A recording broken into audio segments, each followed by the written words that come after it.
Okay, let's just jump right in. We're going to talk about a massive shift happening in modern warfare. And this isn't just a story about a cool new weapon, it's about how the entire rulebook for how wars are fought and paid for is being completely torn up. To really get this, you have to start with this number, $3 million. That's the price tag for just one of the missiles we use for air defense. Go ahead and burn that number into your brain. Now, look at this, $3.50. That's what it costs to fire one of the Navy's new laser weapons. You see that gap? Between $3 million and $350? That's not just a discount. That's a strategic earthquake. And here's exactly why that gap is such a big deal. For years, Iran's whole strategy was built around that first number, the expensive one. Their playbook was simple. Launch thousands and thousands of cheap drones at your enemy. Make them spend millions of dollars to shoot down something that cost you pennies to build. You don't beat them on the battlefield, you just bankrupt them. Well, that entire strategy, that whole playbook, it might be on the verge of complete collapse. And the reason is the first part of our story, the laser solution. The U.S. Navy has rolled out two new systems called HELIOS and ODIN, and believe me, they are absolute game changers. So these two systems work together, but they do very different things. Think of Helios as the knockout punch. It's a hard kill weapon, a super high-energy laser that literally burns a hole right through a target. Odin, on the other hand, is the soft kill. It's more subtle. It doesn't blow the drone up. It's basically a high-tech targeted flashbang that completely blinds the drone's cameras and sensors until it's just a dumb piece of flying metal. And that brings us to the real heart of the matter. As the source material points out so well, this is about way more than just new tech. We're talking about a structural shift here. The truly game-changing part isn't the hardware. It's the brand new way of thinking that this hardware makes possible. So let's peel back that first layer, shall we? Because the big aha moment here isn't just the laser itself. It's the completely new defense doctrine it creates. It's a whole new playbook. Check this out. This is how it works in practice. First, Odin hits the incoming drone swarm. It dazzles them.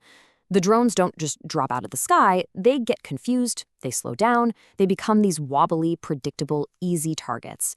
And only then does the second layer, Helios, or maybe even a cheaper conventional weapon, come in to finish the job. You see? You're not just adding one new weapon, you're making your entire defense system way more effective. Okay, so now that we get the new tactic, let's tie it all back to the money, because this layered defense thing doesn't just work better, it completely flips the economics of war on its head. I mean, just look at this chart. It's almost funny. To stop a big drone swarm with Patriot missiles, you're looking at over $6 billion. With the new laser system, $7,350. That's not just a better deal. It's the financial annihilation of your enemy's entire strategy. And this leads us to this really powerful idea called economic invalidation. It's the point where you make your enemy's go-to strategy so insanely expensive and totally pointless that they just have to abandon it. You haven't just defeated their weapon, you've made their whole plan obsolete. Now, let's be real for a second. This isn't some magic silver bullet. These systems face some serious real-world challenges. The laser beams don't work as well in humidity or dusty air. They produce a ton of heat. They need a massive amount of power from the ship. And you better believe adversaries are already scrambling to figure out countermeasures. This is just the first move in a very long, very high-tech chess match. And this whole speed revolution isn't just at sea level. There's another layer happening way up in space. U.S. Space Force satellites can now spot a launch the second it happens, have an AI identify what it is, and get a counterstrike authorized in just 4 minutes. Think about that. The time between them acting and us reacting has shrunk from hours down to just minutes. So when you put all these pieces together, we get to the final, and honestly, the most important part of this whole story. If you're showing off a revolutionary new capability like this out in the open, you have to ask yourself, who is the real audience? Here's how you should think about it. Iran is the lab. What's happening in the Persian Gulf isn't just about stopping drones. It's a live fire demonstration. It's a show, designed to send a very loud, very clear message to someone else who's watching very, very closely. And who has front row seats to this show? Well, Russia, for one.